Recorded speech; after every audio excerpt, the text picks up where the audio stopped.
Right now, I'm holding a document that, according to the Smithsonian Institution, shouldn't exist. Page 311 of the 12th Annual Report of the Bureau of Ethnology to the Secretary of the Smithsonian Institution, published in 1894, contains measurements that contradict everything the institution tells us today about what they found in American burial mounds. Their own field agents documented a skeleton measuring 7 feet 3 inches from the base of the skull to the bones of the toes, and the report concluded that this individual, when living, stood fully 7.5 feet tall. Professor Cyrus Thomas excavated this skeleton while working directly for the Smithsonian in Rowan County, Tennessee, and the discovery came from trained archaeologists using government funding, not grave robbers or amateur collectors. Aren't they? But here's what makes no sense. Walk into the Smithsonian today and ask to see this skeleton, and they'll tell you it doesn't exist. And when you ask about the 17 other giant skeletons their own annual reports documented, the answer stays the same. These skeletons weren't lost or misplaced. According to the institution, they were never real to begin with. The reports are real. The excavations happened. The field agents existed. The measurements were precise and documented. The locations were recorded, and the bones shipped to Washington in wooden crates. So where did they go? Let's start with what we can verify through their own records. November 1883, the Smithsonian's Bureau of Ethnology dispatched Colonel P.W. Norris and Professor Cyrus Thomas to the Kanawha Valley near Charleston, West Virginia, with orders to excavate 50 ancient burial mounds. Criel Mound stood 33 feet tall and 173 feet in diameter, making it the largest in the valley. And when they tunneled down to the burial chamber at the base, they found 11 skeletons arranged in a perfect circle around a central figure. That central skeleton stretched 7.5 feet from head to toe, and the field report called it a once most powerful man, adorned with heavy copper bracelets on both wrists and 3 large plates of mica across the shoulders. This appears in the Smithsonian's own 12th Annual Report published in 1894, written by Cyrus Thomas himself, which means this wasn't myth or folklore but documented government archaeology. But that's just one. Pike County, Illinois produced another 7-footer, and the field notes describe a vault 8 feet long and 3 feet wide with a skeleton fully 7 feet long resting at the bottom. Dunleith, Illinois yielded what the Bureau agents called one of the largest skeletons discovered, lying at full length on its back with actual measurements placing it between 7 and 8 feet. Kanawha County, West Virginia revealed a 7.5-foot skeleton in the remains of a bark coffin buried 19 feet below the surface. These weren't vague descriptions written by curious locals. They came from trained field agents who took precise measurements, recorded them in official government reports, and archived everything at the Smithsonian Institution. The measurements keep showing up. Etowah Mounds in Georgia contained a burial vault with a skeleton described as having a frame heavy and about 7 feet long, while Anna, Illinois, produced something even stranger. The Smithsonian's Annual Report of 1873 documented a skull with a 36-inch circumference, and when you consider that an average human skull measures about 20 inches around, this skull ran nearly twice the size of normal. But the Smithsonian wasn't alone in finding these remains. May 1885, the New York Times published a story titled "Skeletons 7 Feet Long," describing an excavation in Centerburg, in Ohio, where workers discovered 4 skeletons in a stone vault, 3 measuring over 7 feet in length and the 4th reaching 8 feet tall. That vault held 30 stone vessels, an engraved stone pipe, stone hatchets, arrows, and a stone kettle, and the article concluded by stating that the relics have been carefully packed and forwarded to the Smithsonian Institute. Same pattern every time. Discovery reported, artifacts collected, bones sent to the Smithsonian, then nothing. November 1856 brought another New York Times article about a skeleton found in East Wheeling, now part of West Virginia, and the paper quoted experts saying that although much decayed, the femur bone indicated its owner stood at least 7 feet in height. The San Diego Union reported in 1895 that archaeologist Ralph Glidden excavated multiple skeletons measuring up to 9 feet tall on Catalina Island off the California coast. And photographs existed, witnesses saw them, local museums displayed them for months before they vanished. If these discoveries were fraudulent, why would the Smithsonian's own field agents document them in official reports? And if they were misidentified, why were the measurements so precise? And if they were real, where are they now? The pattern becomes impossible to ignore once you see how many times it repeats. Over 1,000 newspaper articles documented the discovery of giant skeletons between 1870 and 1900 across the United States, and these weren't tabloid stories, but reports published in the New York Times, the San Diego Union, the Middletown Signal, town histories, county records, and scientific journals. Almost every single case ends the same way with the phrase, "The bones were shipped to the Smithsonian Institution for further study." Researchers Jim Vieira and Hugh Newman spent years compiling these reports for their book Giants on Record, and they identified at least 17 skeletons over 7 feet tall in the Smithsonian's own annual reports, which represents just what made it into the official record. The unofficial count based on newspaper archives and local historical records exceeds 1,000 separate discoveries. 17 confirmed, 1,000 reported, 0 on display. What makes this stranger is that collecting skeletons was standard practice for the Smithsonian, which accumulated 18,000 Native American remains from across North America between 1870 and 1990. 18,000 human beings removed from their graves. This wasn't preservation work. This was systematic collection on an industrial scale, with the Bureau of Ethnology dispatched to excavate hundreds of burial mounds while cataloging pottery, tools, jewelry, weapons, and bones. But when it came to the 7-foot skeletons, something different happened.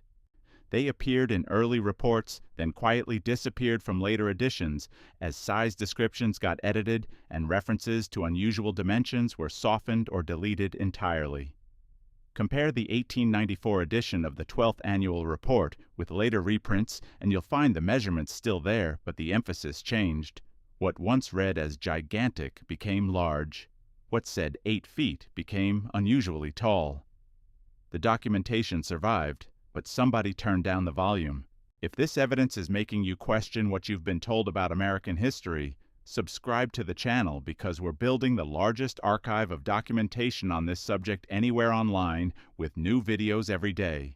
Drop a comment and tell me if you've ever heard about these discoveries before, because most people haven't, and that's part of the problem. You're probably wondering why the Smithsonian would hide these skeletons even if they were real. And to answer that, you need to understand who ran the institution in the 1880s and what they believed. John Wesley Powell directed the Bureau of Ethnology and brought with him the credentials of a geologist, an explorer, and an evolutionist who believed human beings evolved gradually over millions of years in a linear progression from primitive to civilized. Well, giant skeletons broke that model completely. A race of people 7 to 9 feet tall living in North America and buried with advanced copper tools and elaborate ceremonial objects would suggest a civilization far more sophisticated than the narrative allowed for. Powell also invested heavily in the doctrine of manifest destiny, which claimed European settlers had a divine right to North America because the land sat occupied by peoples who hadn't developed it properly. But if Native Americans descended from a sophisticated civilization of giants who built elaborate earthworks, worked with advanced metallurgy, and conducted complex burial rituals, that entire narrative collapses. The skeletons themselves weren't the threat. What they represented was the problem.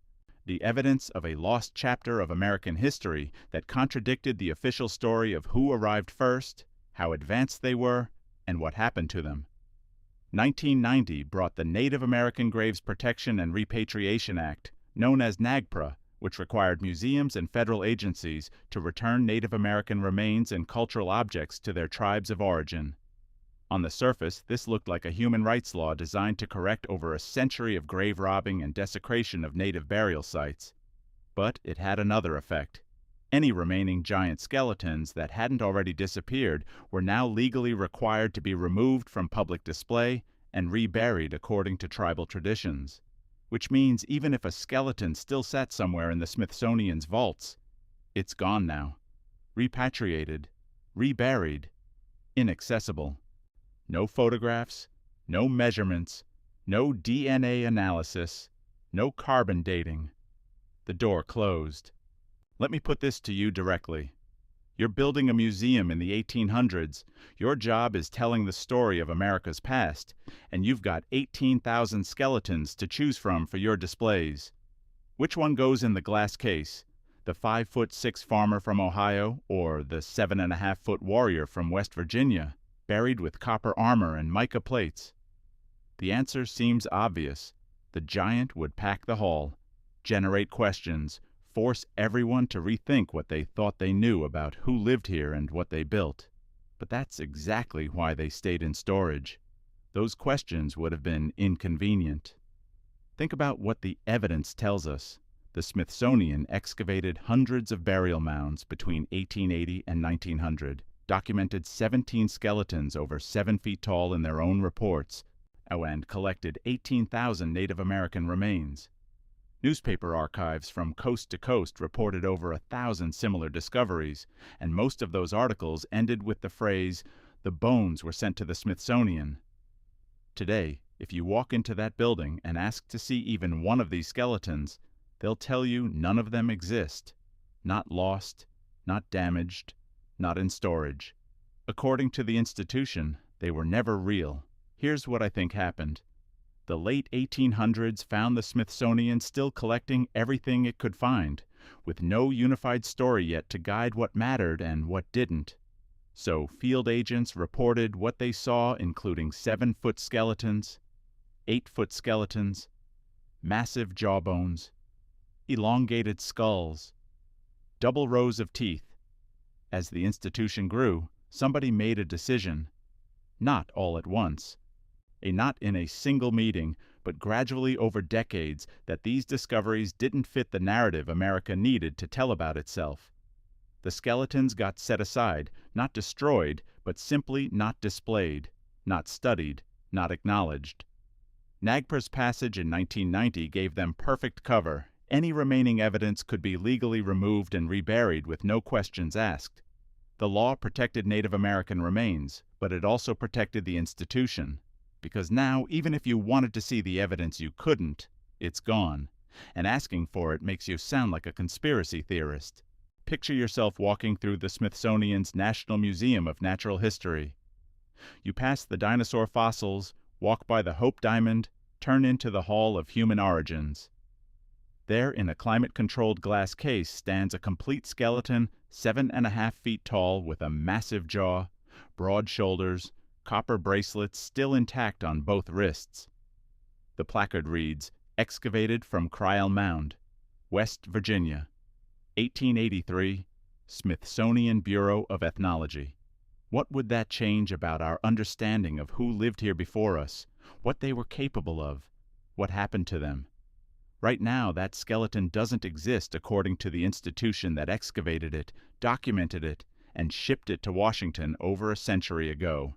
But the reports still exist, the newspaper articles still exist, the measurements still exist. Somewhere in someone's archive, maybe in a warehouse in Maryland, maybe buried under paperwork in a forgotten storage room, maybe repatriated to a tribe and reburied in an unmarked location, those bones might still exist. Or maybe they don't.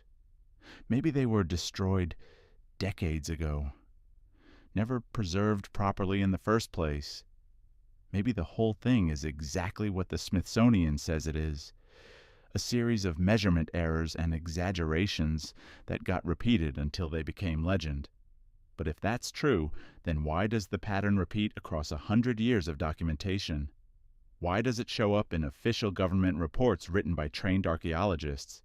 And why won't they just open the archives and prove it? 3 questions. If the Smithsonian collected 18,000 Native American remains between 1870 and 1990, where are the 17 giant skeletons they documented in their own reports? If over 1,000 newspaper articles reported the discovery of 7 to 9 foot skeletons across North America, and most of them stated the bones were sent to the Smithsonian for study, What happened to them after they arrived? And if none of these skeletons ever existed, why were they documented so precisely by so many different sources over such a long period of time? I'll leave you to think about that. See you tomorrow.